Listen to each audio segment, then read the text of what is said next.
welcome to Bewusst TV. I'm sitting here with David Icke, and this is, I think, my second interview. I was at your place was it 2007 or something, and yeah, a lot of things have happened since then.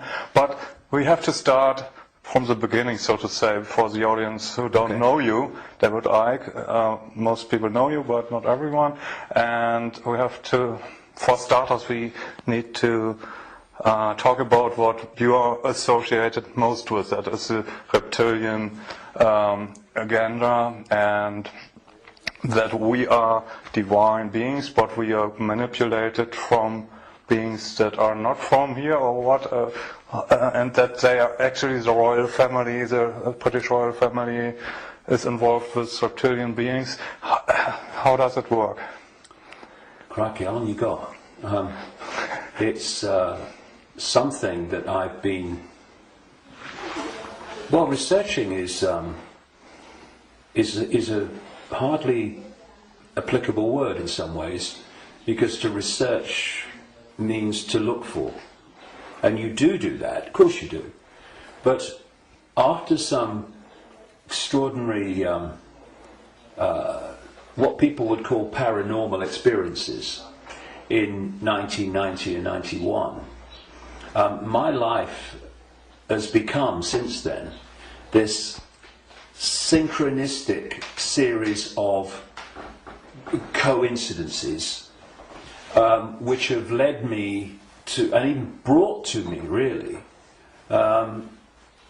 people, personal experiences, documents, books, and all these different sources that have put information before me in a very coordinated way, like some hidden hand is passing information to you. And it's not just random information, it's information that very clearly, as it comes into my life, has a direction. It has a series of steps. So in the early 1990s, the information that was coming into my life was about the fact that there was a cabal that was manipulating human society and world events towards the goal of a Orwellian global state, in which there would be a world government dictating to every country. Countries would be dismantled and become regions of great power structures. The European Union is a classic. And what we're seeing now with the European Union is the next stage of breaking countries up by destroying them financially, and then centrally dictating financially and in terms of government. And that there was a plan for a global army to impose the will of the world government, a world central bank to impose the cabal's global financial structure and control, and that the plan was for every child at birth to be microchipped as a matter of course.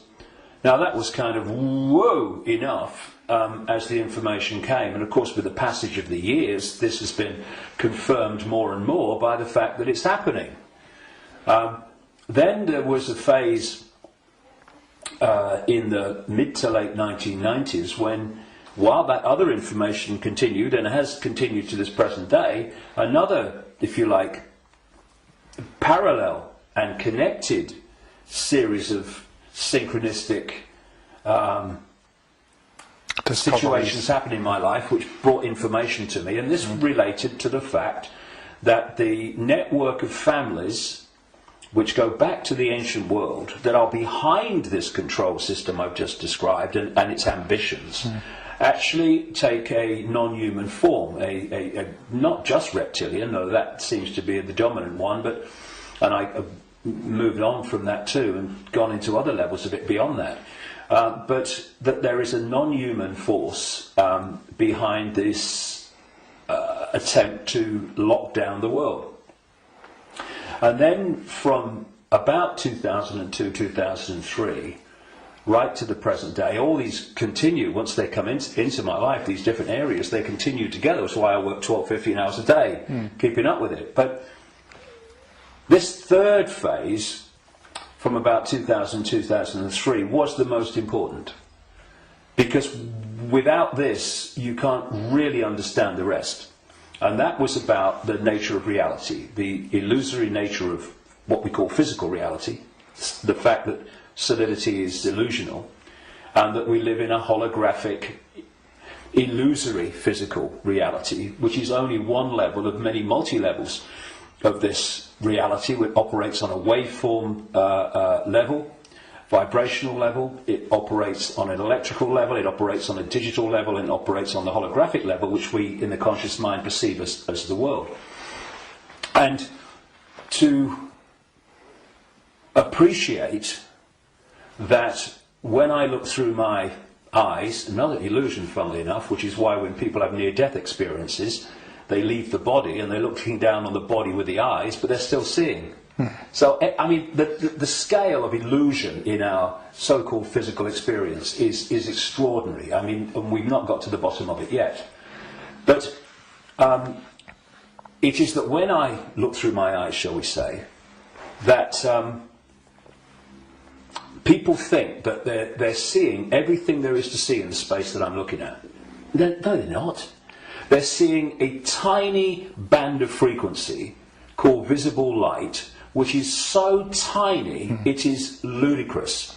And the rest of what exists in this universe, and even mainstream science would say this, although it's Stone Age science I would suggest, but even it sees this, that the overwhelming vast majority of what exists in this universe, in energy, matter, mass, whatever you want to call it, its different forms, we cannot see. And therefore, we are living, if you like, in like a holographic television channel. So, all I'm seeing now as I look here is this tiny frequency range called visible light. Channel 1. Yeah, but all the other levels of reality also share the same space as the one that we're experiencing. And, you know, we've got digital television coming in now and all that stuff, but if you take the analog version of television, radio too, they are sharing the same space without interfering with each other, because they're on different frequencies. And thus, interpenetrating this reality that we experience with a conscious mind, it are all the other realities where very, very different worlds are manifest, and with very different what we call laws of physics. And so it's from these frequencies that are very, very close to this one that we use the term with radio and television where interference takes place. And if you have two radio stations that are well away from each other in the frequency band, then they don't interfere with each other. One's not aware of the other one.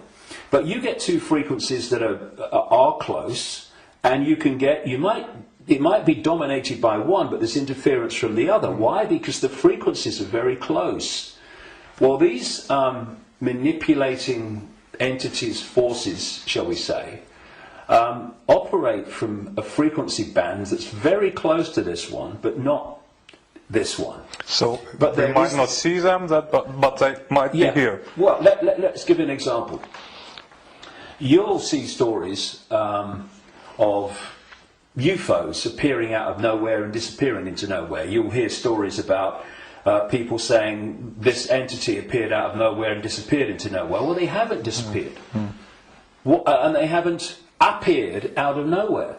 What they've done is they've entered the frequency band that we can decode, the visible light frequency band that I'm talking about, and when it enters that, we start decoding that information because it's now in our ability to do that. And as we start decoding it, bang, to the observer, it appears that it's just come out of nowhere.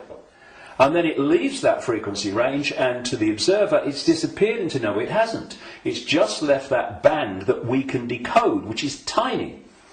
And so when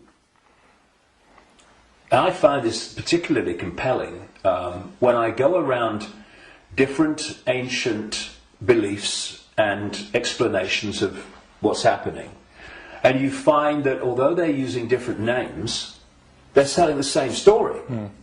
For instance, there was a group of people, or shall we say a belief system, which goes back hundreds of years and has become known as Gnostic.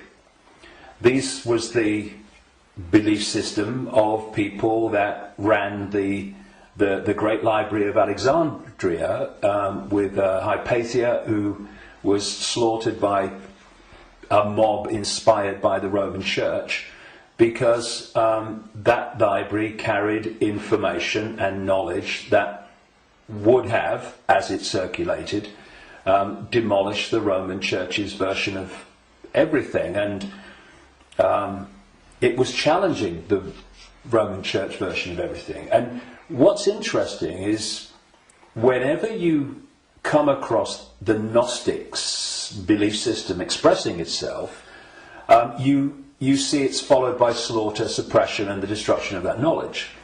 So the Cathars in southern France were Gnostics in terms of their belief system. We'll go into what that belief system is in a second. And so, again, in went the church, and all these people that kill for the church, and they destroyed the Cathars. It's, I think, 1244 was the last stand to the mountain fortress at Montségur in southern France, in the foothills of the Pyrenees.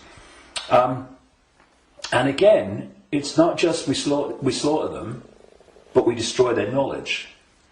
But a fantastic thing happened in 1945 when a sealed jar of Gnostic writings, quite considerable writings, was found by a peasant in Egypt in 1945.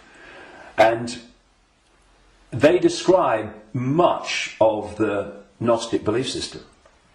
Now, key in my interest, one of the things, of course, as a quick aside, they were telling a very different version of the Christian story.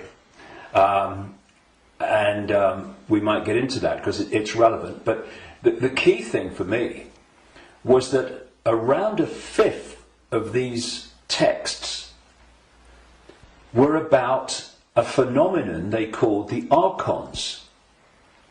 And the archons, these Gnostics said, were a manipulative force that operated outside of human sight, that was basically, as we would call it, an energetic form rather than what we would call a physical form, though it could manifest as physical form through holographic projections and stuff.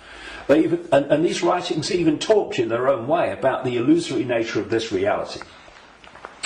And they talked about the archons were the, if you like, like cyborg, we would call it, troops of something they called the demiurge. And the demiurge is what Christians call the devil, and this negative force. And what these writings said is that this reality that we're experiencing was not created by some divine force. It was created by the demiurge and the archons, and it was a fake reality.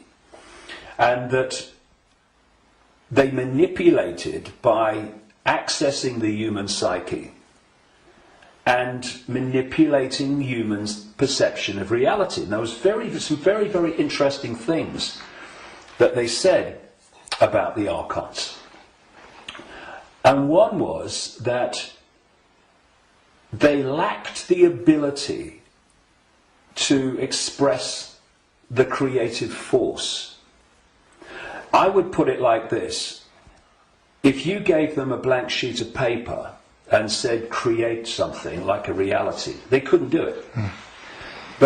the Gnostic writings say is they're experts at taking something that already exists, like the reality before this hijack, as I would call it, the one we experience now, and twist it. Mm-hmm. They piggyback something already created and twist it. Something else, they said the Archons did. And, you know, you're going back to something that's been estimated, I think, around 400 AD, these writings were buried. Mm-hmm. And that is that the Archons parasite off everything. They parasite off human society in many, many different forms. And I read this stuff, and I'm going, whoa! This is my own books over the years, found in a jar in Egypt. Not all the detail of my books, but the basic themes, because it fitted totally. And then you go to the Islamic belief. And not just the Islamic belief, because this came from pre-Islamic Arabia originally. And that is the very considerable focus in Islam on energetic beings they call the jinn. Mm-hmm. And when you look at the jinn and you look at what the Gnostics said about the Archons, hallelujah, hello, they're the same thing. And then you go around other cultures and you see the same recurring theme. And so when you look then at human society,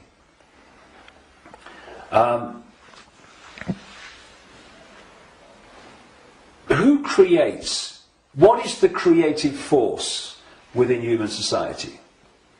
Humans. Should be. Mm-hmm. What do these families that I've been exposing all these years, what do? They piggyback off that creative force and manipulate it and direct it in a way that suits them. What do these network of families also do?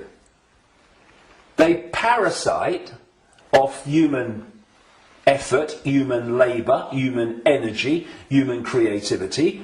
The banking system, I rest my case. What is the global banking system except a structure totally focused on parasiting the energy and off the efforts of the human population? What is taxation in the way that it is today? It is parasiting off human efforts and human creativity. So, what I also found interesting is that the Archons are described as we would say, like cyborgs. They almost like, they're computer-like. Mm-hmm. And they serve this force they call the demiurge. Well, I've been talking about these reptilian entities that operate outside human sight but can come in, and the Archons can, but they can't stay for long because of the frequency difference. They can come in for a while, but it takes so much energy to stay in our reality because it's not their natural frequency band that they can't stay for long. And what they've done, just a quick aside before I continue that thing about the reptilians, what they've done is they have created a network of bloodline families going way back to the ancient world, which represent their interests with invisible light because they can't come here and stay for very long. So these families, where their outer human form, if you like, is operating within the frequency band of visible light, they are the Archon representatives within human society. And this is why you get this network of families that sit on top of the banking system, the transnational corporation network, the media ownership level, top of science, top of the education system, top of the military, top of the global intelligence network. These are these families representing what the Gnostics call the Archons. And I was just going to say a few minutes ago, when you look at how these Archons are described, they're just like the reptilians that I've been writing about for years, in terms of their computer-like structured to the point of obsession society, which absolutely knows its hierarchical place. Every level knows its hierarchical place in it. And it's very robot-like and computer-like. It's not a flowing creative force. It's very structured. Boom, boom. And that's how the archons are described. They have no compassion, no yes. I mean, empathy. The only one time I've taken psychoactive drugs in my life was in 2003 in a rainforest in Brazil, when I took a rainforest potion called ayahuasca. And I went into, I had an amazing time. Some people had a bad time on it. And for 5 hours, this voice, so strong when I went into an altered state of perception, talked to me so loudly and so powerful about the illusory nature of reality for 5 hours. And when I came back, and because I had instant memory of all of it, when I came back and checked it all out, you could see very quickly that mainstream science, in all its different disciplines, has shown that what I was told that night is true, but because the disciplines are kept apart and are war with each other for funding and precedence, that the dots never get put together, because they're not meant to. We're not supposed to know what reality we are experiencing. It gives us too much power once we know. And this voice said to me at one point, about when he's talking about the computer-like nature of these manipulators, if you programmed a computer to abuse a child, would the computer have any problem with it? No. Why? Because it would just decode the data and act in line with the data, the software program. And this reptilian force is very much like that. Very structured, very predictable. And interestingly, because most people don't realise this, but one of the most important parts of the human brain in terms of human behaviour and response and reaction to situations is called the reptilian brain, or the R complex.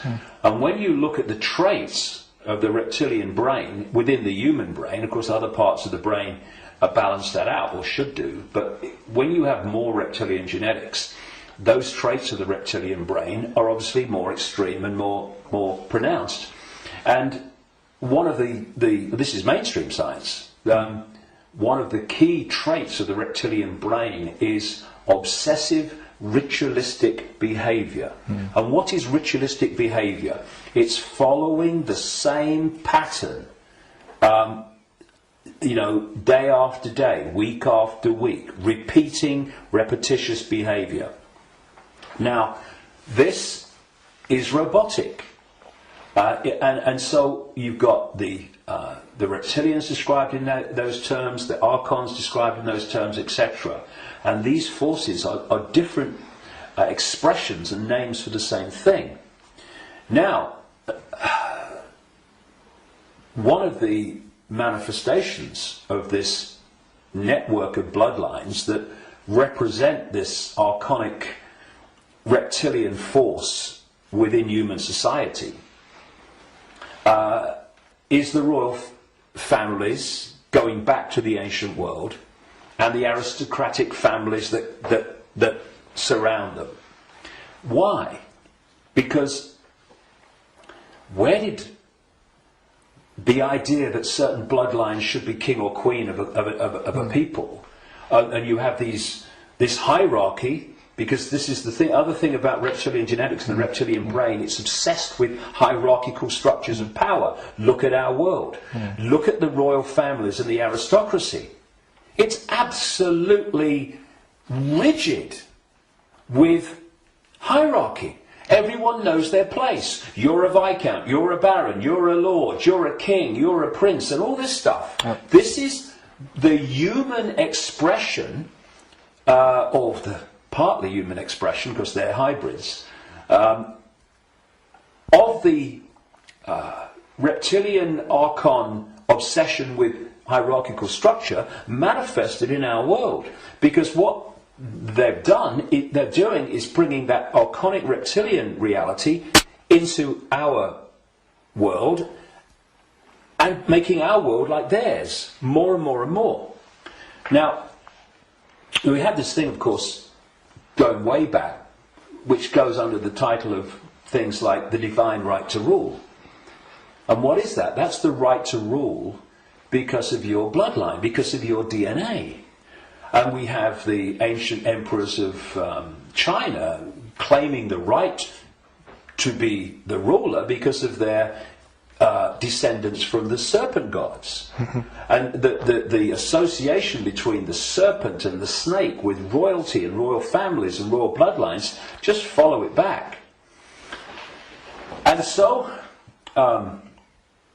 you look at these royal bloodlines that have come through, because what happened is that there came a time when the human population started to reject overt, in-your-face dictatorship from royal bloodline. And that you had that move where this force, not entirely, not least in Britain, moved into what I call the dark suit professions of banking and business and all the rest of it. And politics, and have gone on manipulating from that point of view. But some of them survived, like the British royal family.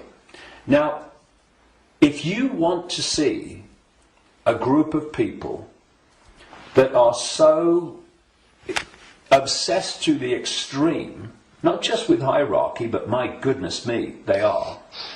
The whole British class system, as they call it, is based on, obviously, hierarchy, which is based on the head of state being the Queen.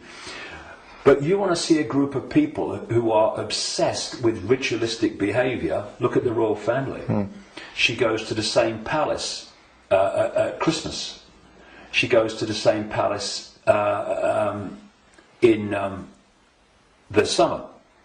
She goes to the same palace in the spring, and so on. And if you look at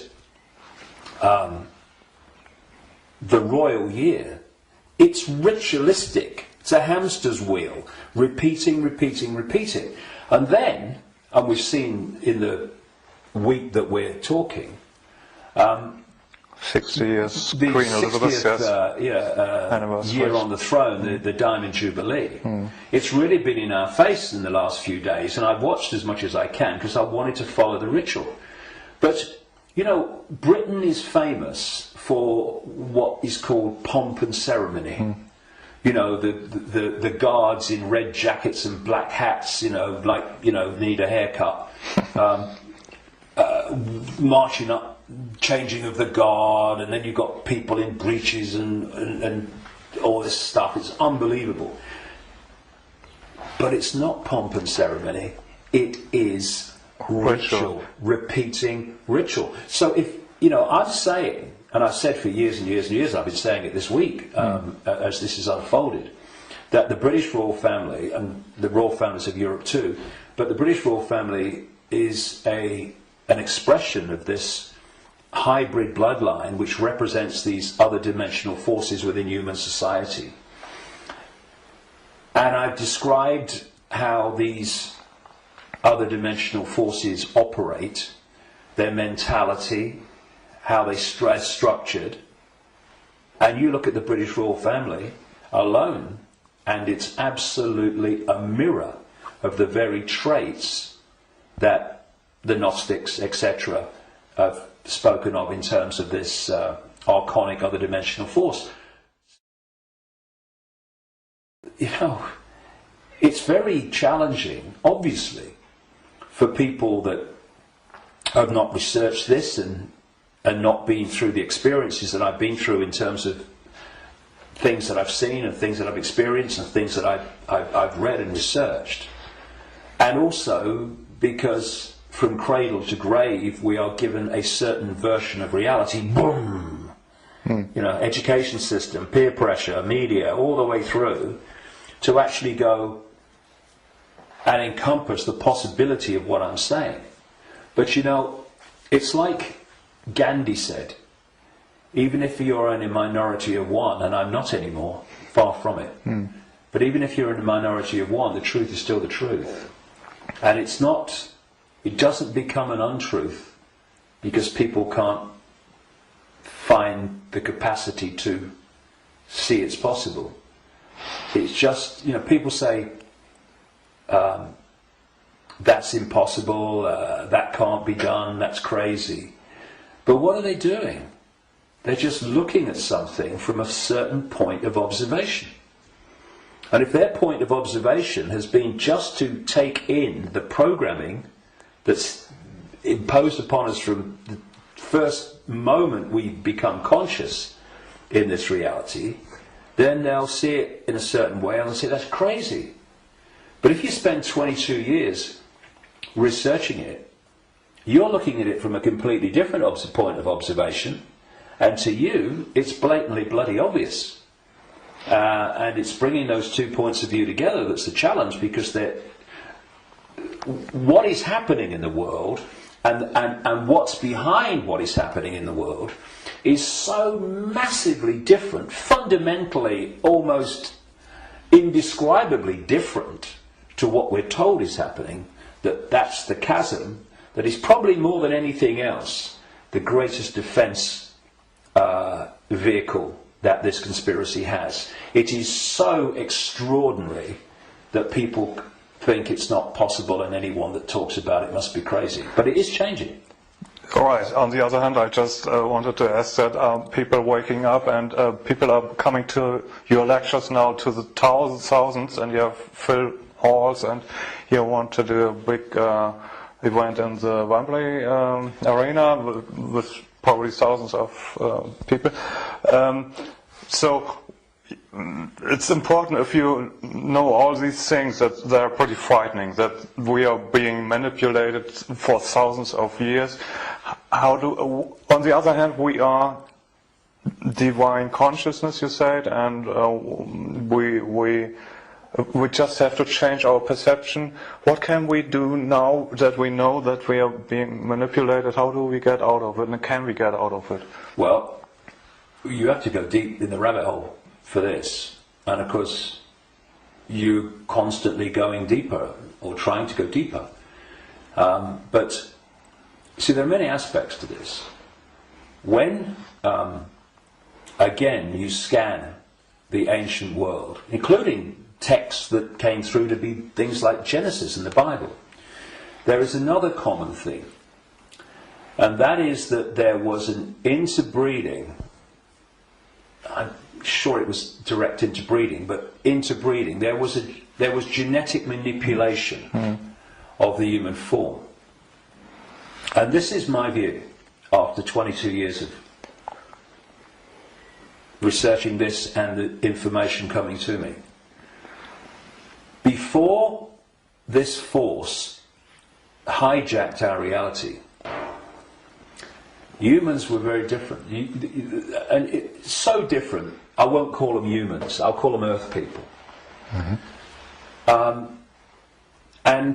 they were a heart-censored society, in the sense that, you know, we have this holographic body, and interpenetrating all the different levels of the human form, energetic and holographic, are vortexes that have become known as chakras, wheels of light, as they call them in Asia. Vortexes which interpenetrate these different energy fields. And it seems there are 7 basic ones, foundation ones, many others, but foundation ones, going up through the human form, and this one is the key, the heart. This vortex connects us to way out there, to far higher, more expanded levels of awareness than anything else. And the organization, there's an organization in America, it's called the Institute of Heart Math.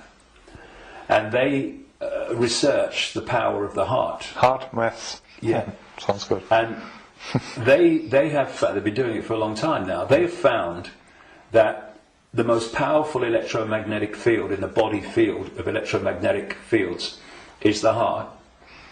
There are more nerves going from the heart to the brain than coming the other way.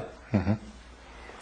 And that when the heart energetic field is in what they call coherence, in other words, balance, and connects in coherence with the central nervous system and the brain, that trinity, if you like, when it comes into harmony, takes the person into a much higher level of awareness and consciousness. Mm-hmm. The key is the coherence of the heart field. Once you knock that out, you knock everything out, and what's left then as the arbiter and decider of reality? This. Now, this is a great servant to this. Mm-hmm. It's not a great master when it's in control of our perception of reality. And there's another vortex in the belly, which is about emotions. This is why when people feel nervous or frightened, they feel it in the belly. And you know, they need to go to the toilet. It's because the imbalance caused by the fear and nervousness in the chakra, the vortex linked to emotions, is affecting the balance or imbalancing in the same way the intestinal system and what have you. And what they've done to pull humanity into a low vibrational, brain dominated perception is they've moved the point where we interact with reality from the heart to the belly.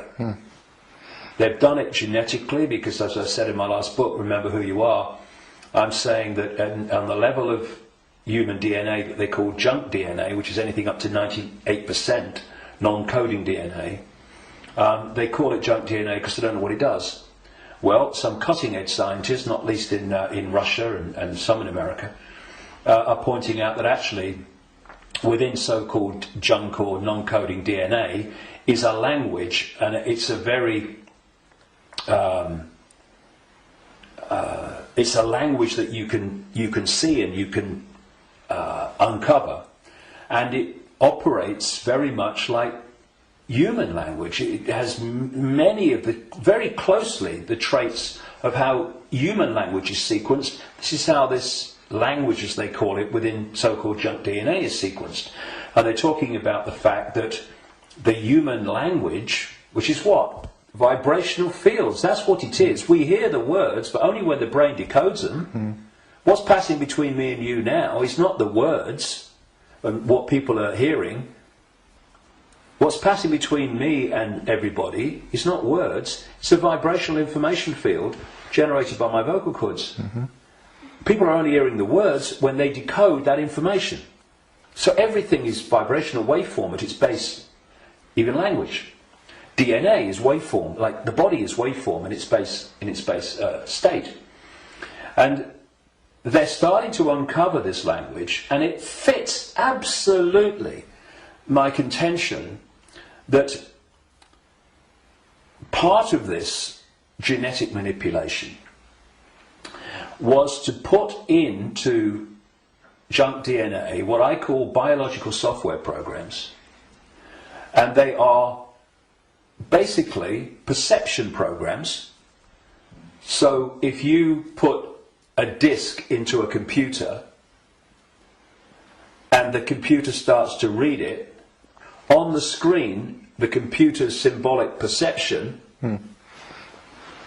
is read from the disk. Well, what if we had biological software programs running through from junk DNA, this language they're finding, and we were reading them into a perception of reality? The other key side of this is that there are emotional biological software programs in there that are running all the time. And when you are reading those, then you are in the belly, because they're low vibrational software programs in terms of emotions, because they're all about fear and all the subdivisions of fear, like anxiety and frustration and depression and guilt, all these expressions, different expressions of fear. And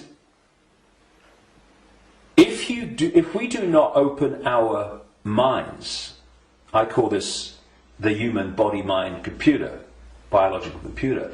If we don't open our minds and let the true self in, consciousness, then humans are operating literally in a closed system in which the DNA emotional and perception programs are running and not being challenged by a level of awareness that is beyond the program. So basically, people talk about the blind leading the blind. What humans are is the program leading the program. And it is my view, and this may be shocking to people, even some who've been along this road a bit. It's my view, after 22 years of putting this together, that the vast majority, at least, of humans have been going through entire lifetimes without having a single original thought or emotional response. Now, when you've got psychologists, I mean, Carl Jung, the Swiss psychiatrist, talked about this, but others too. When you've got psychologists that say that they can break down the human personality into 12 major archetypes and combinations of them, well, at the level of awareness, at the level of consciousness, at the level of the true self, we are infinite possibility within an infinite reality of infinite possibility. How on earth can you break down that into 12 major archetypes and combinations of them? It's ludicrous, you can't. But what can you do that to? Computer programs. And that's what we are. These archetypal personalities are actually software running, perception software running within junk DNA. Now, put all this together, and that has moved us from a heart-centered society, connected out into a greater level of reality. This is the innate intelligence. This is supposed to serve this, not be the governor of perception. That's why this knows, and this thinks has to work it out. People don't go, my intuition thinks, no. My intuition, and we do this, don't we? My intuition just knows. Because instinctively, on a subconscious level, we're going to that point of true knowledge, beyond knowledge. This is knowledge awareness. But what's happened is our point of interacting has gone from the heart-centered society, and if you're coming from this, and this innate awareness, this innate knowing, this innate understanding that everything is connected to everything else, then you manifest from that a completely different society to the one that we have. What's the one that we have? They've moved it into the belly. Humans now, gold. I've got a cough. It's not the cough that carries you off. It's the coffin that carry you off in. Now, They've moved it into a belly society. Where does human response come from, overwhelmingly, to events that we face? The emotions. It's an emotional response. It's an emotional reaction. It's not a heart reaction, overwhelmingly, though of course it does happen. It's an emotional reaction. You know, this mass manipulation technique that I called a long time ago problem, reaction, solution, where they create the problem covertly, tell the people through an unquestioning mainstream media the version of the problem they want people to believe, and then they get the reaction from the people, do something, something must be done, and then they who have covertly created the problem got that reaction, do something, then at stage 3 openly offer the solution to the problems that they have created, which gives them the excuse to change society and advance the agenda that they're following. Now, it's not problem, go into the heart, look at it from the innate intelligence of the heart. It's not even problem, have a think about it, do a bit of research, see what you think. It's problem, reaction, solution. It's the manipulation of an emotional response, an emotional reaction. And what they're doing all the time is manipulating an emotional response to get support or to justify what they're doing.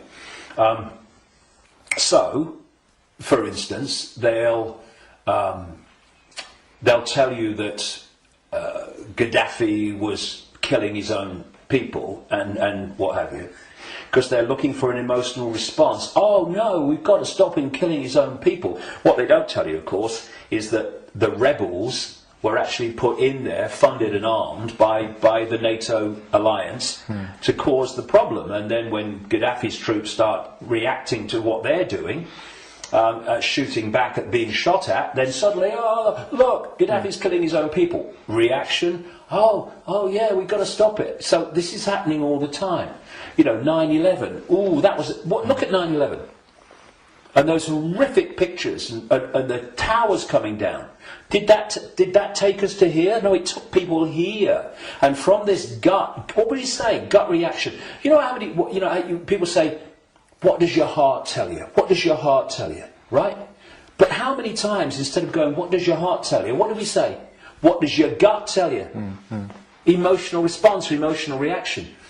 And so what they've done is moved us, not all of us, not everybody, but, the vast majority, they've moved them from the heart, high vibration, which they can't touch. Yeah. If we're in the heart, we're untouchable. It's like Radio 1 trying to impact on Radio 2. Can't be done. They're terrified of us going into the heart because it's over. So they move us into their stadium vibrationally. Because not only do they manipulate human response through emotion, they feed off human low vibrational emotional energy. They've turned us into their energy source, because they're an energetic source basically at their core. Well, we all are, but they're much more energetic than we are, because we're much more aware of the holographic, the so-called physical. And so when we eat food, we think we're eating physical food. There is no physical. We're eating holographic food. But the foundation of that food, which we decode into some kind of illusory solidity, is actually a waveform information field.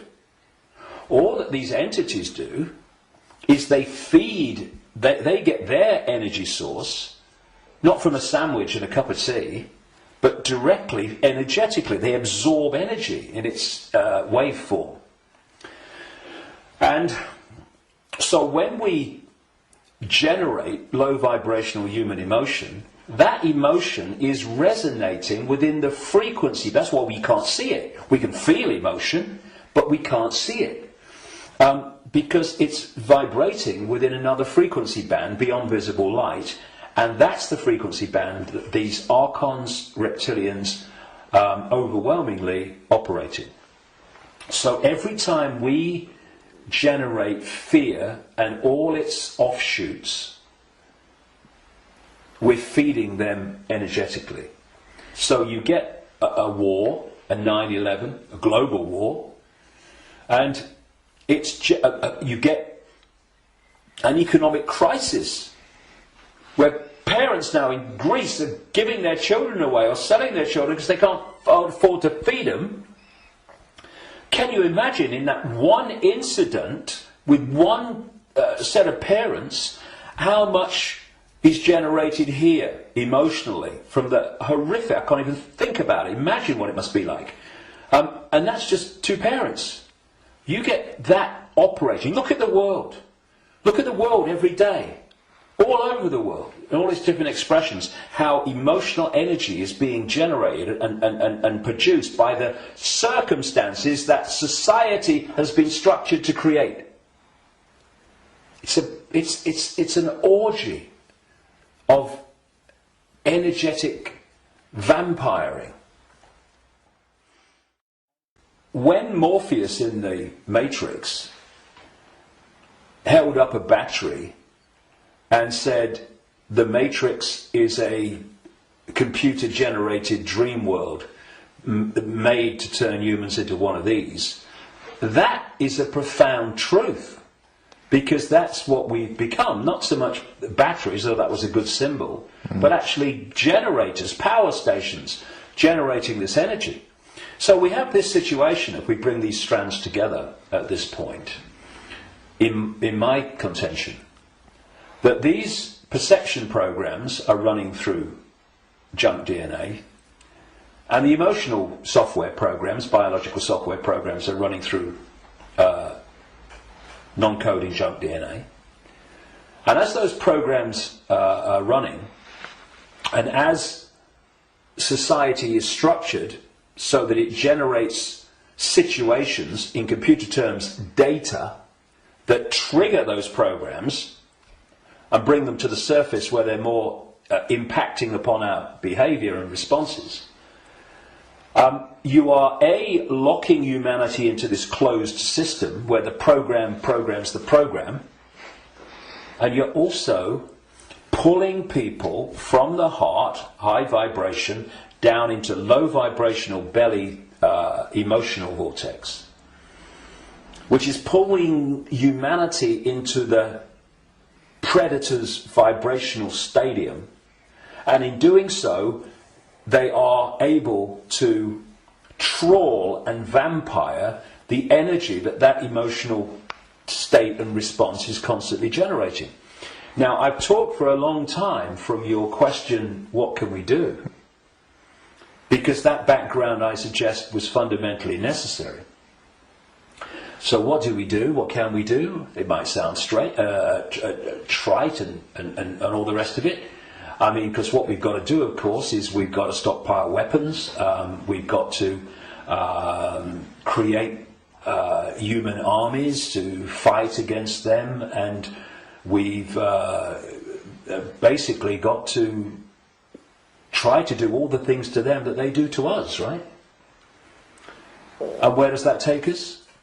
First of all, it makes us them. And secondly, if we go down that road, will do what? Will produce more and more and more of this low vibrational emotional energy in the hatred and in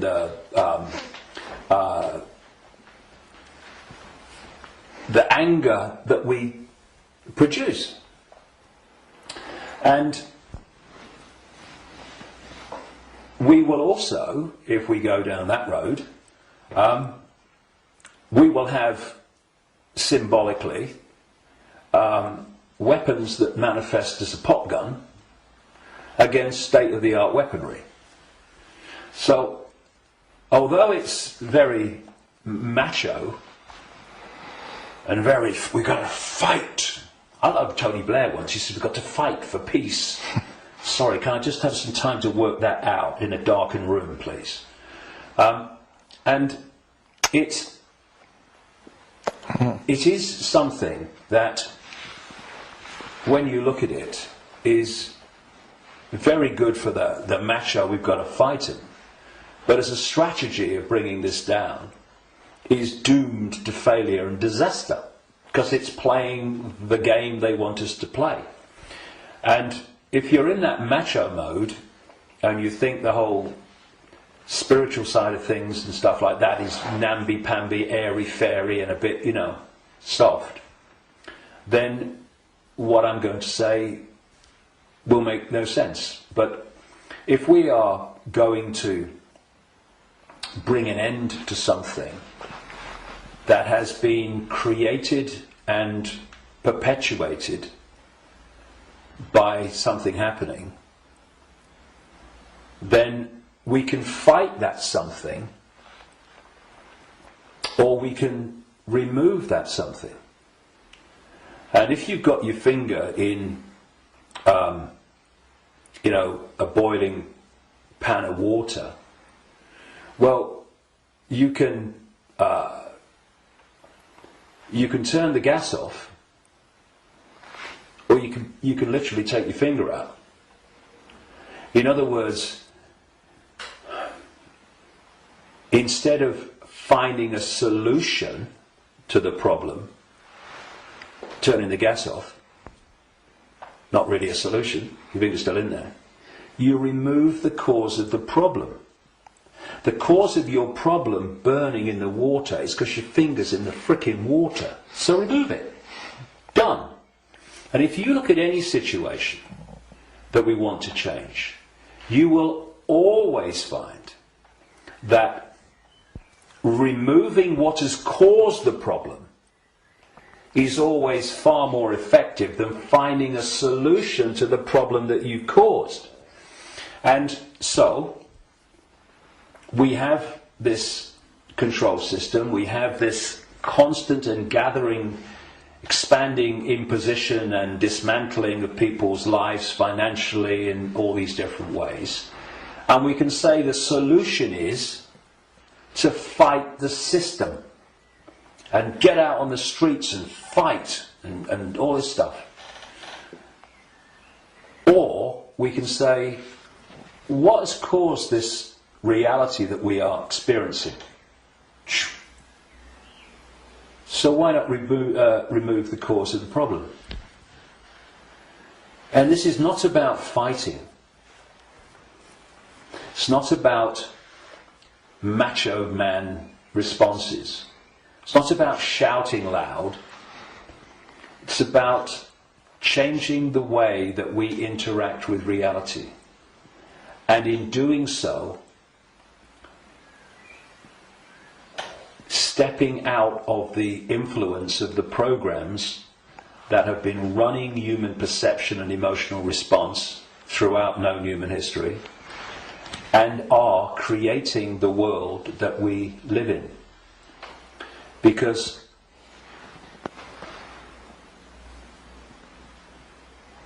if I go back to what the Gnostics said about the archons, they have no creative energy. They can't make things happen. But we can. We can, yes.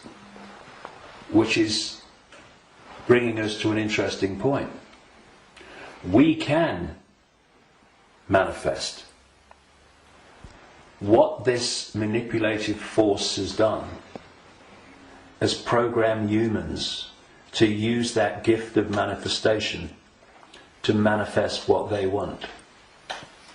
And so, if we manifest from our perceptions of reality,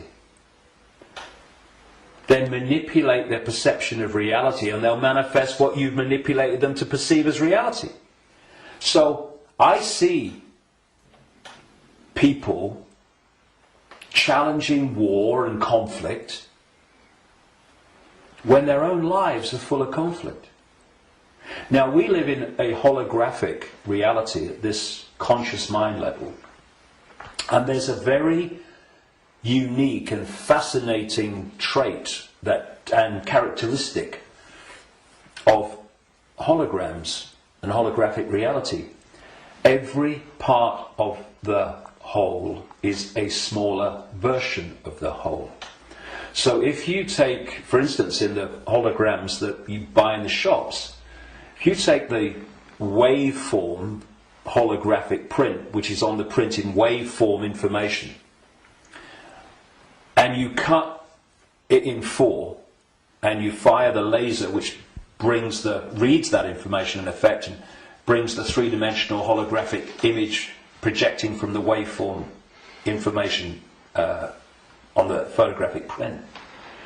If you cut that into 4 and put a laser to each 4 pieces, you will not get a quarter of the whole picture.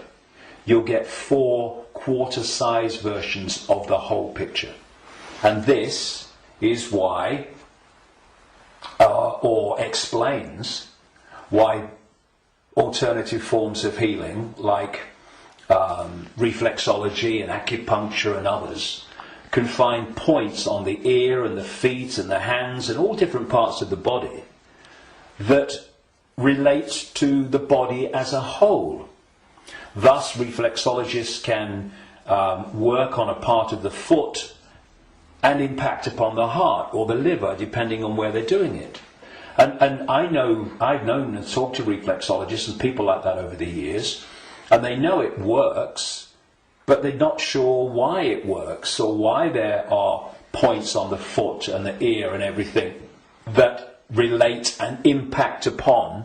Well, it's simple when you realise that this reality is holographic, because every part of the whole is a smaller version of the whole. The body is a holographic manifestation, it's a hologram. Thus, every part of the body must be a smaller version of the whole. And that's why all over the body, in all the different parts, you can find points that relate to the whole body. In the same way, if we have conflict in our own lives on a so-called individual level, and this is going on all over the world in all these different societies, and it is, then that's a smaller version of the whole. And a hologram moves both ways. When the whole hologram shifts, all the parts of the hologram shift, because they're expressions of each other. You shift or affect the smaller part of the hologram, and in this case it's lots of people, billions of people with conflict in their lives and all that stuff, and that's going to impact on the hologram as a whole, i.e. human society. And you're going to have collective conflict. If we want to put the fire out of the whole, what we call human society and global experience, then we have to put the fire out in our own lives, because we are fueling the fire. We are creating the fire. This is why they want conflict and disruption at all levels of society, because they know that they're constantly impacting upon each other. We have conflict in our own lives. Collectively, we are manifesting collective conflict. You have collective conflict like bombing Libya and Iraq and what have you, and the global conflicts. Those collective conflicts then impact on the individual that reacts to them with a lot more emotional, belly-based emotional response. So everything is connected to everything else. Everything's impacting on everything else. Now, those behind this manipulation of human society, they know that. And they have been playing humans like a violin for so long. And this is why, not the only reason, but this is why they created human religions in this part of why, because there were many whys for that, and why they created human science, which is, I call it Stone Age science. It's song sheet science. It's not science. it's just a bogus explanation for reality, so we don't see the real one. This is why the nature of reality is hardly, if any time, discussed in schools or education in general. And you know, I travel around the world. I've been to 50-odd countries, many of them many times. I've seen the streams of television channels, not least places like America. You're going through the zapper button, and there's channels after channels after channels. I have never seen one that was asking the question with an open mind: who are we? Where are we? What is reality? Now that is ludicrous. I mean, we have a situation where probably the vast majority of people go through a lifetime, until they come to the end of their lives and they're thinking, you know, where do you go? Who don't even think about, who am I? You know, you say to them, who are you? Oh, I'm Charlie Jones. I drive a bus. And they'll tell you your family history, they'll tell you their life history and all that stuff. That's not them, that's their experience. And human self-identity identifies who we are, self, with our experience, with our name, with our job. Who are you? I'm a banker. No, that's your experience, it's not who you are. And so when you lose touch with who you are, and you lose connection to the true self beyond the program, then what's left is for the program to run and dominate our sense of reality. Our sense of reality becomes our point of observation by which we judge everything, and the emotional reaction from which our judgment and response to events comes. And it's a closed, ever repeating cycle. And unless we break it, then this will go on. And we break it by moving our point of attention, the point at which we interact with the world, from there to here. And you know, I had some amazing experiences in Peru in 1991. Amazing experiences which changed my life and all the rest of it. And I went back to Peru with a group of people from all over the world in April 2012. And we went around Peru, and we went to Machu Picchu, and this place where I had my amazing paranormal, extraordinary experience in 1991 called Siyustani, near a place called Puno, and Lake Titicaca, the highest number lake in the world. And this group, all of us, were going around these places, and what these places were heart places. Mm-hmm. When you went there, you interacted with them from here. And the behaviour of the group and the demeanour of the group was laughter and joy and happiness. Then there was one day, and this really, you know, I've been aware of all this for a long time, but you know what it's like. Sometimes you have an experience and it goes bang in your face. And there was one day towards the end of the trip where we went to a place called Kiwanaku, just over the border in Bolivia. It's an ancient site, very famous ancient site if you look at the history and accounts of South America.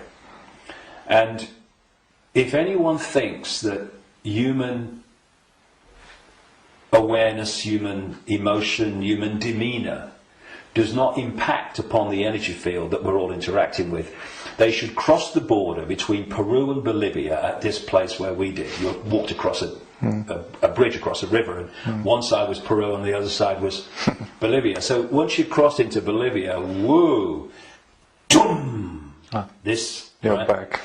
So it took ages to get through the border guards, just for a tourist group who's going to be in the country for about 3 hours. They'd all just come back from a hospital, apparently, where they'd had a sense of humour bypass. And we headed to this Kiwanaku, going through in a 40-minute drive through a police checkpoint and a military checkpoint. You know, I mean, if anyone says that he's predicting that Bolivia is going to be a police state, well, you're too late, mate.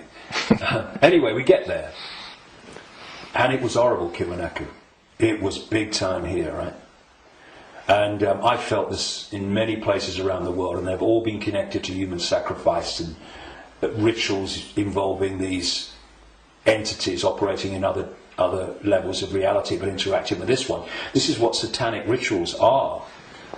They're the interaction. This is why they do certain things and repeat them. They're creating an energetic environment which allows interaction and even the manifestation of these entities within the rituals.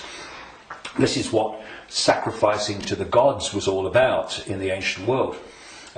Because when you sacrifice someone, the people doing the sacrifice, they drink the blood and eat the flesh, which is what this whole Roman Catholic thing is really about. Drinking the blood of Jesus and eating the flesh, that's just a mild bloody cover for what goes on in the background. But on the other levels of reality, while this is going on, these entities, perceived as the gods, are feeding off the terror of the victim. Right? This is sacrifice to the gods. Anyway, we get to Kiwanaku, and it was that kind of energy. Ooh. But what I noticed was the demeanour of the group changed. People weren't happy. They were not in a good space. And there was this lovely guy, Mark, who's a lovely Irish guy. And the change in the behaviour of the group was so pronounced that on the way back, which we got back into Peru, where everyone started getting a bit happy again, I asked people if they wanted to go on the microphone on the bus and explain, you know, their experience. And Mark said, and Mark was a lovely, lovely guy, all laughing and dancing and all the rest of it, all the way through Peru. And he said, when I was at Kiwanaku, he said, I just wanted to shout abuse at anyone that got in my way when I was trying to take a picture. And I just felt so different. And I won't labour the point, but having, seen it and experienced it and seeing the response, you could see Peru, what a world that would be. And then Kiwanaku, the world that we have today. And we really got to move to here. And I would say to people, it's a challenge in this world, because virtually everything in this world is designed to push you here. So when you're responding from a belly emotional point of view, and you can do it with your mind, with your consciousness, you just move. It's moving your point of attention. That's what it is. You move your point of attention, and you move it here, and feel that point of attention here, not here, and you'll see the situation you face. I know, because I've done it myself, and I've talked to others about doing it, and they say, yes, it does work. You get to bring it to here. A situation that you're facing looks very different here to here, and vice versa. This is what we need to go. We need to become the heart-centered society that we are being hijacked and manipulated out of. Now, it's not just about moving your point of attention here and seeing the situation from here. Once you move your point of attention here, the vortex opens. Because now you're interacting with it with your own awareness, instead of interacting in a way that's dominated by this emotion. And when that opens, what comes through that energetic channel is innate intelligence, innate insight, innate knowing. And suddenly you're seeing the world and getting insights into things, and you're seeing what is happening as it is, and not as this is programmed to see it. And this is programmed to see it.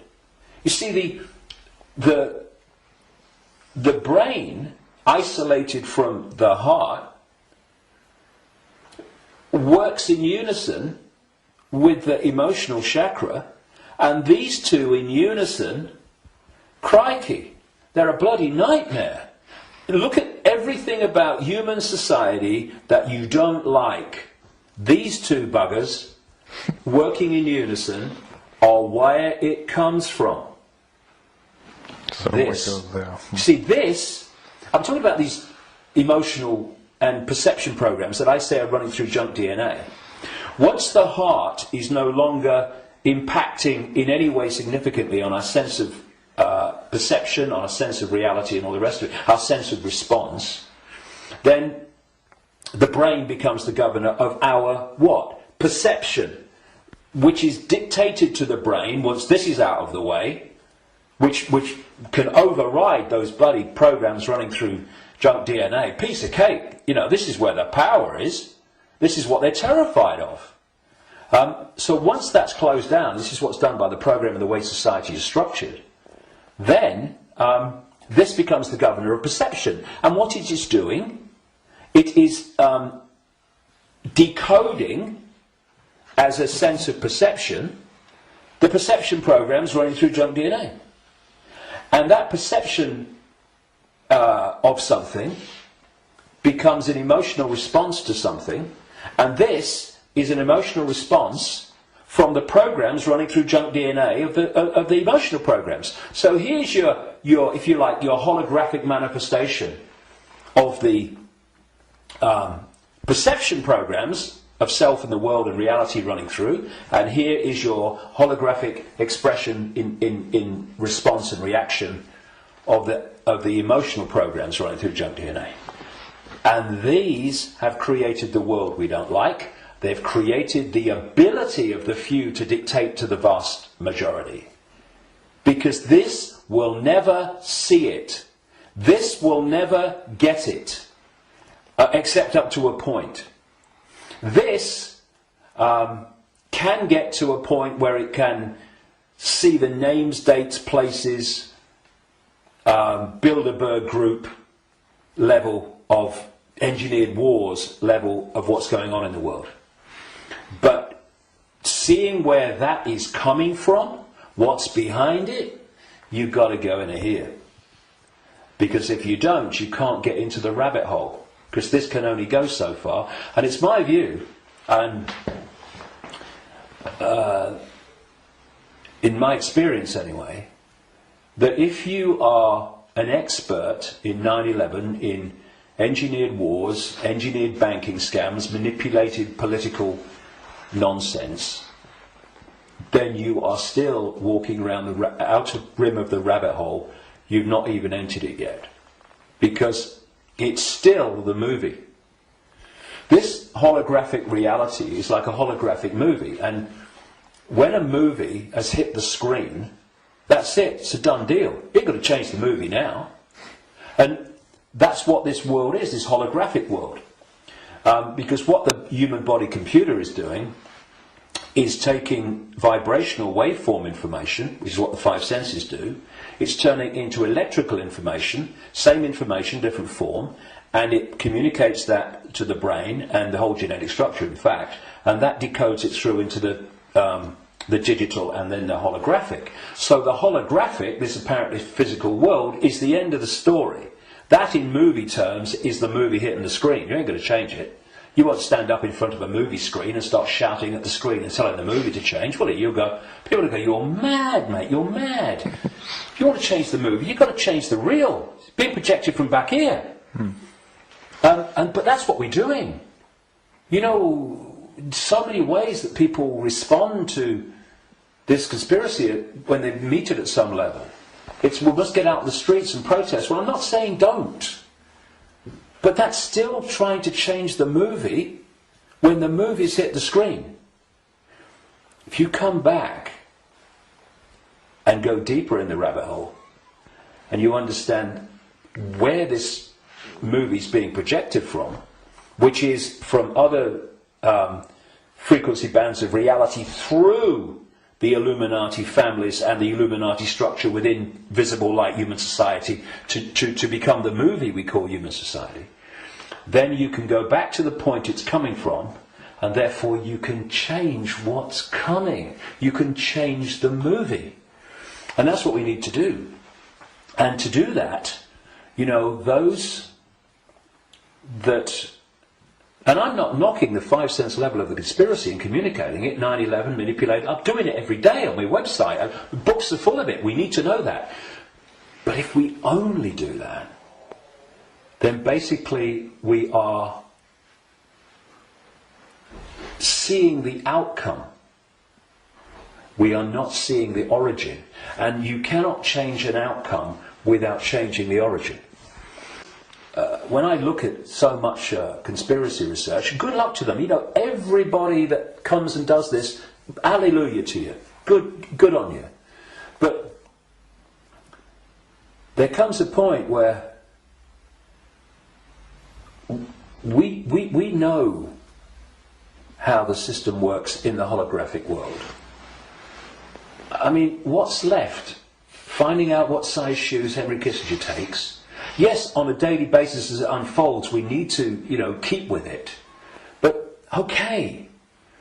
But are we going to become recorders of our own enslavement?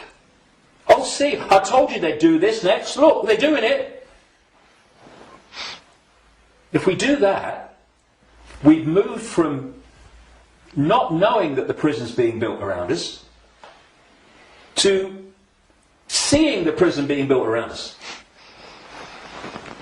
But there's a common theme between the two of them. The prison's being built around us. And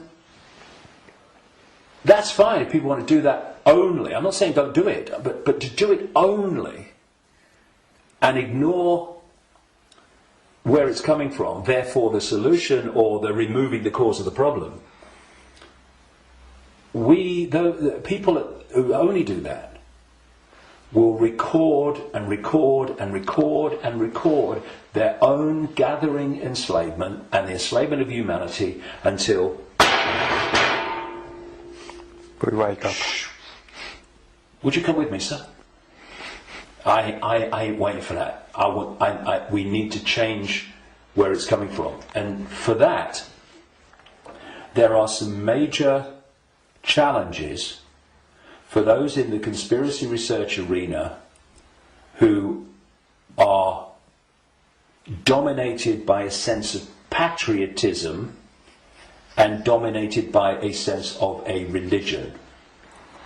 Because patriotism, in the sense of, I'm not saying don't, love your country and love your culture, nothing like that. But patriotism, in the sense of self-identity, I am an American, I am an American patriot. No! That is your experience. What you are is infinite awareness. All that is, has been, and never can be. All possibility. Having that experience. And I'm a Christian. No, you're not. That's the belief system you have chosen to take on as your persona. But it's an experience of being a Christian. It is not who you are.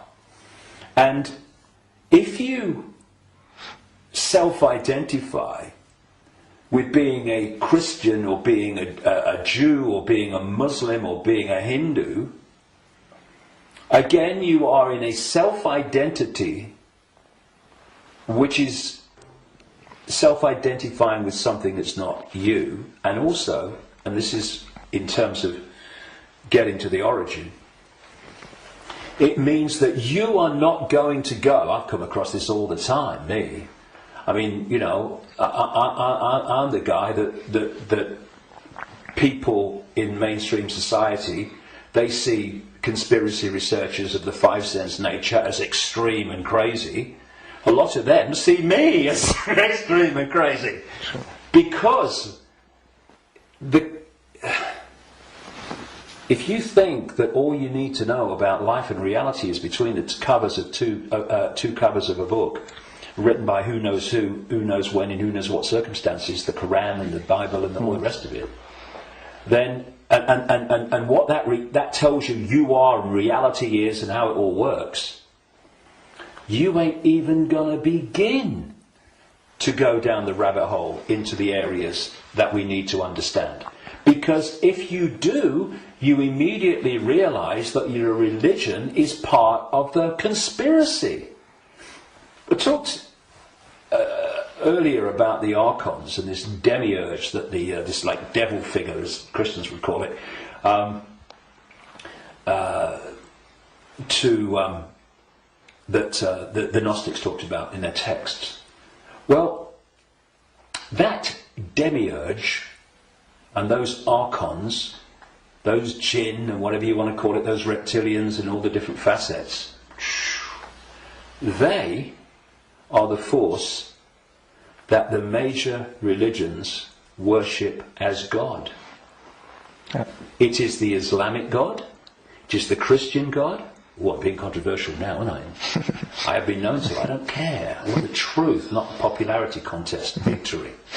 It's the God of Islam, it's the God of Christianity, it's the God of Judaism. Yahweh, that's the demiurge, that's this fake manipulator of creation that the Gnostics talked about. So we've got this situation. Please tell me it's not true. I'm afraid it is. But it doesn't have to be. We just change it. And it's gone. But where this unseen network that the Gnostics talked about, all these people talk about, have created this conspiracy, this network of human manipulation of politics and business and banking and all the rest of it. And some people, increasingly large numbers of people, fantastic, have started to see that and challenge it and try to expose it. But at the same time, they are welded to religions that are worshipping the very force that created what they're trying to expose. And I suggest what we need is, yes, to move here, to open this and let consciousness in, but we also need a blank sheet of paper. A blank sheet of paper that says, okay, all preconceived ideas over here. All preconceived beliefs and perceptions of reality over here. Now, from this point, what goes on that sheet of paper in terms of my perception of reality comes from information, comes from innate knowing, does it feel right, and comes from it standing up on the basis of credible information and intuitive knowing. Now, some of these preconceived beliefs, they might be able to be put back. Maybe, I don't think many will. I don't think any will, really, but they can be.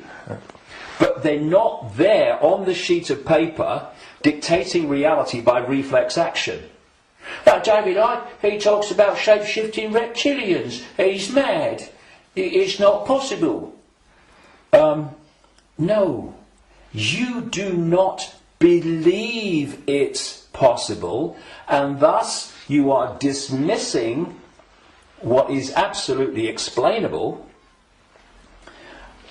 not because you've researched it, not because you've even looked at it, but because that program, which is dictating your sense of reality, cannot encompass it. Thus, people say to me, and have said to many people in this arena, when the actions of these families have been exposed, they'd never do that. No, mate, you would never do that. They would and are every day. It's this. And then you say, well, how much? I've said this to television interviews in the mainstream, but they're like, loads of rubbish. And I said, well, I've been to 55 countries, many of them many times. I've researched this full time for 22 years. How much research have you done on this subject? Zilch. But it's different, it's outside of their perception of possibility, so it's dismissed. And this blank sheet of paper lets anything in so long as it justifies its place on the paper. And when you do that with an open mind, you don't say, I'm a Christian, so I don't criticize Christianity. You go, I'm going to look at Christianity and what I've believed up to this point from a detached perspective and see if it stands up. I know a guy in America who set out, many decades now, he was a real avid Christian, and he set out to prove the Christian story was true. Jesus existed and all this stuff. And very soon after this, as he started, I'm going to show it, of course what he realised very quickly is the evidence is all the other way, and he became a conspiracy researcher, because then he's going, well, nothing of it. If I've been duped on this, what else am I being duped on? And then the dominoes start to fall, and you start to see the greater conspiracy. But he had an open mind enough to see that when the information was going in a certain direction, he was willing to go with it. But a lot of people that are welded to religions, they don't want to look at the information. And you can be a religious believer, and you can go to the 5 sense level of the conspiracy, because you can say it's Satan and Jesus is coming, and it's Armageddon, and it's the end times and all that stuff. You can do all that from a Christian perspective, but you ain't going to get in the rabbit hole. To do that, all those belief systems have to go, because they're there to censor the true self.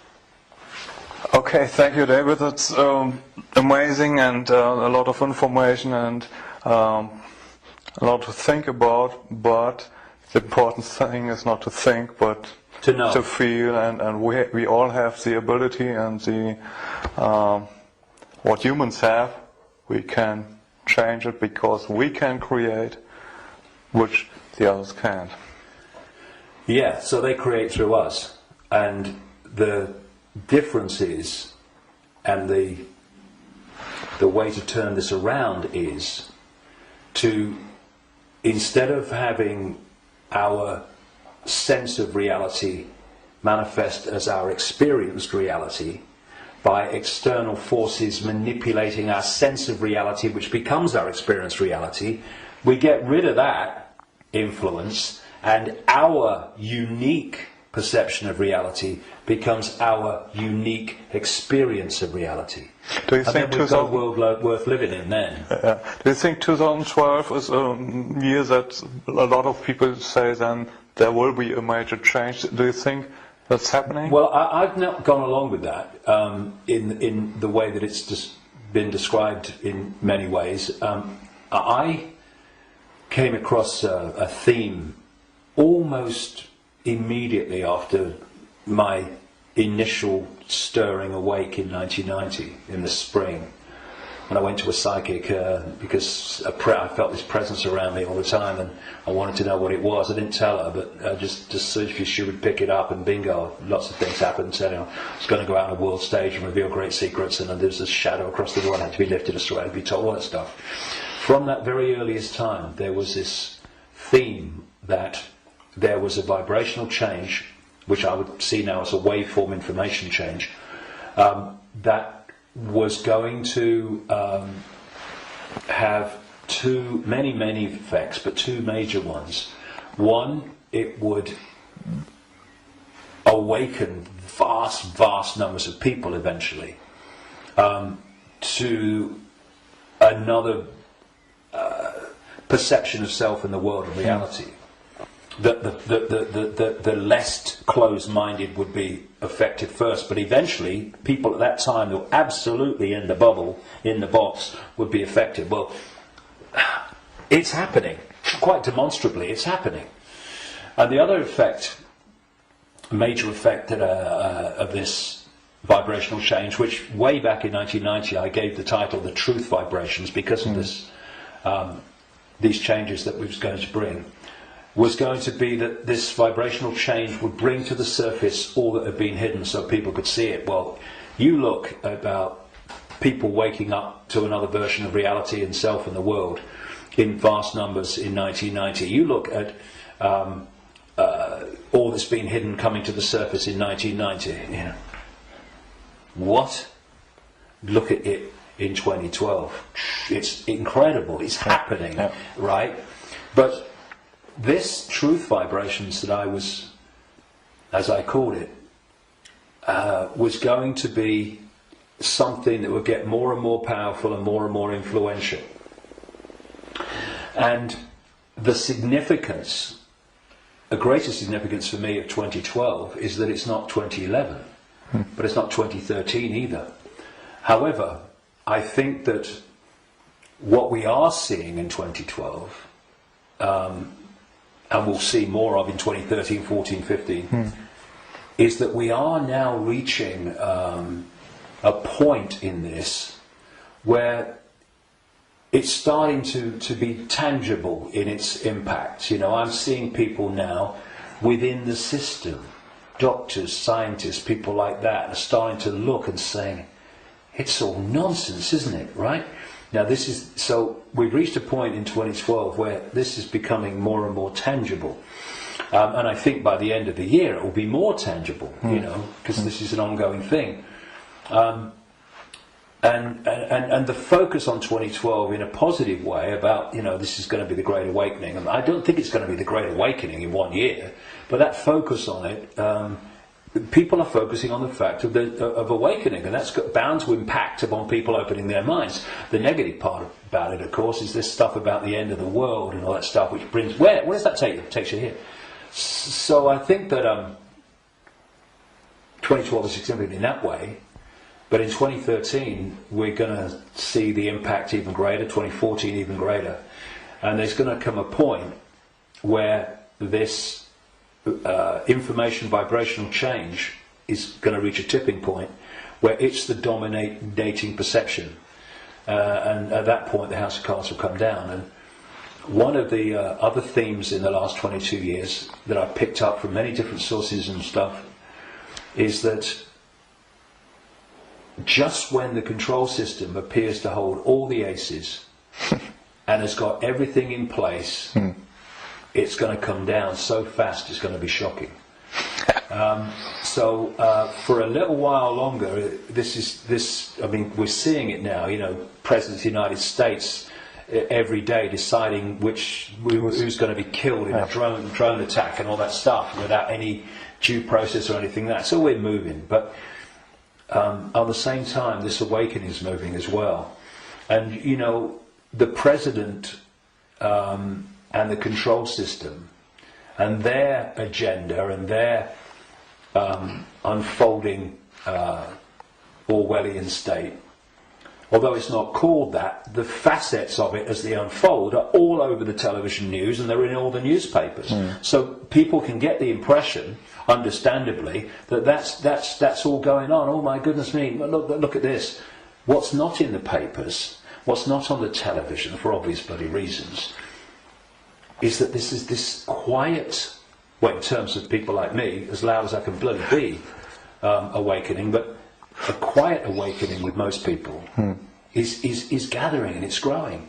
And it will eventually be like a tidal wave of change and bring an end to this bloody nonsense, because the power that is used to enslave and manipulate us is merely the power we give away every day. When we stop doing that, there's a very loud bang and the House of Cards comes down.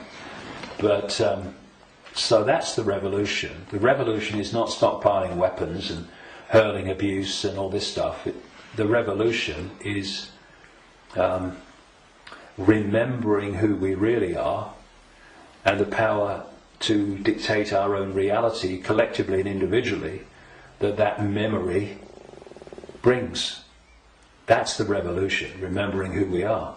That's why I've called this big event at Wembley, Remember Who You Are. It's the key to everything. If we don't remember who we truly are, infinite consciousness having an experience, nothing's going to change. And but we are, and so it is. It's changing. we can see it, and you're part of